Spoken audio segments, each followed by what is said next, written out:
Huge stars that have worked with J.K. Rowling on Harry Potter and Fantastic Beasts have spoken out against comments that J.K. Rowling made on Twitter that many are calling transphobic, and now people are calling for a boycott of Harry Potter.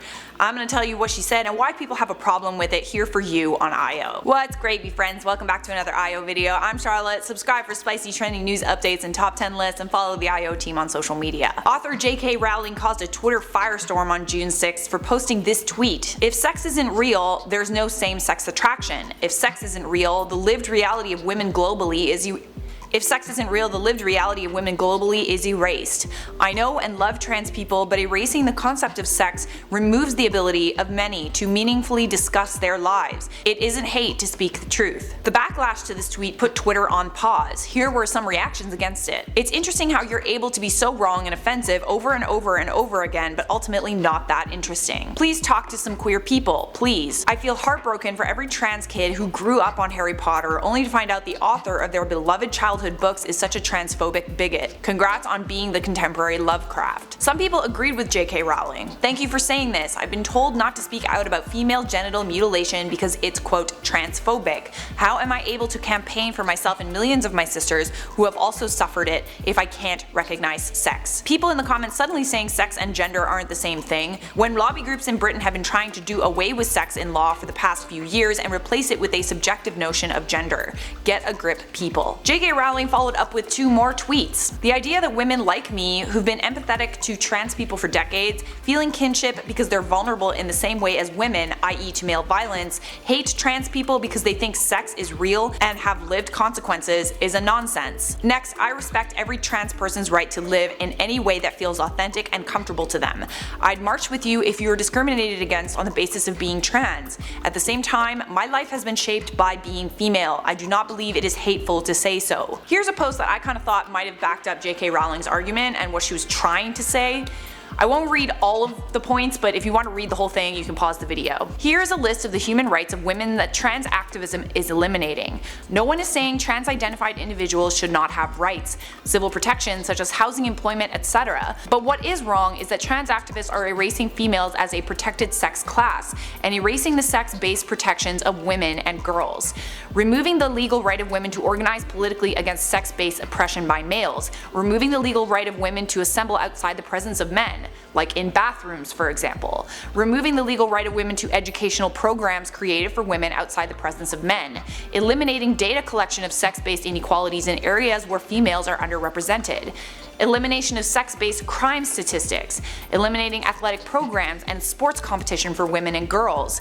Removing the legal right of women to be free from the presence of men in areas of public accommodation where nudity occurs." These are just a few of the important ones. Honestly, they're all important, but there's a lot more. I would encourage you to read the whole thing. Basically, it raises the question, if we eliminate the concept of sex, does that also mean that we group trans women into the same group as women and therefore do something detrimental for the betterment of women's rights as a whole? I want to make it clear I'm not taking a side, and I'm staying neutral because I'm still learning about both sides and therefore have not formed an informed opinion yet.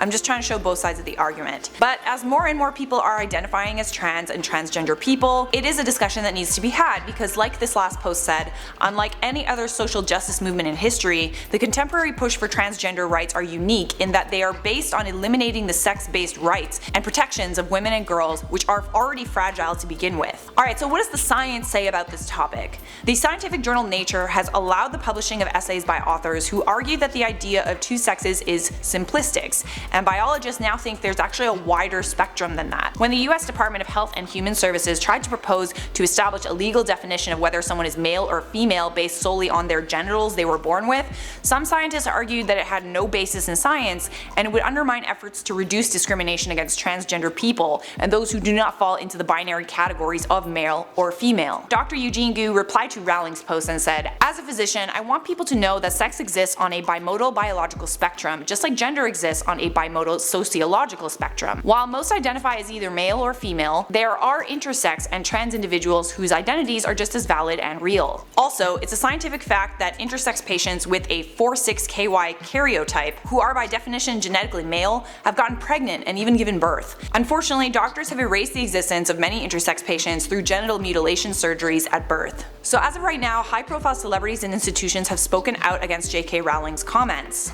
Daniel Radcliffe said this in his statement: "Transgender women are women. Any statement to the contrary erases the identity and dignity of transgender people and goes against all advice given by professional healthcare associations who have far more expertise on the subject matter than either I or Joe." According to the Trevor Project, 78% of transgender and non-binary youth reported being the subject of discrimination due to their gender identity. It is clear that we need to do more to support transgender and non-binary people, not invalidate their identities, and not cause further harm. Emma Watson tweeted, "Trans people are who they say they are and deserve to live their lives without being constantly questioned or told they aren't who they say they are." Eddie Redmayne said in a statement, "Respect for transgender people remains a cultural imperative, and over the years I have been trying to constantly educate myself. This is an ongoing process. As someone who has worked with both J.K. Rowling and members of the trans community, I wanted to make it absolutely clear where I stand.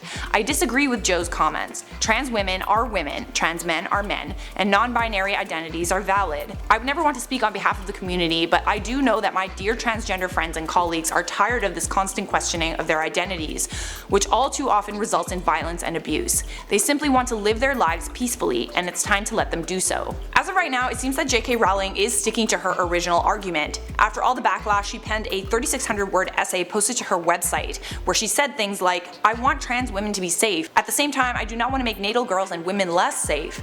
I'm mentioning these things now not in an attempt to garner sympathy, but out of solidarity with the huge number of women who have histories like mine, have been slurred as a bigot for having concerns around single-sex spaces. All I'm asking, all I want, is for similar empathy, similar understanding to be extended to the many millions of women whose sole crime is wanting their concerns to be heard without receiving threats and abuse. Alright, so now that you've heard both sides of the argument, I definitely want to hear from you down below in the comments. For now, I'm gonna wrap this one up with some quick comment features. Nick Kill said, "Every time Charlotte is there, the news gets even more spicier. I just love her energy." Spicy. Like a pepper shaker. Shub Hangy said, "Why do you say 'what's gravy' at the beginning of every video, or am I just hearing it wrong?" Because potato. Zuckerin said, "Charlotte, you talk like my mom and aunt. Are you my mom's sister?" As far as I know, I am not your mom's sister. I have only one brother. Alright, that's it for this one. Thanks for watching. Leave a like on this video if you enjoyed it or you found it informative, and subscribe so we can hang out on the regular. Bye!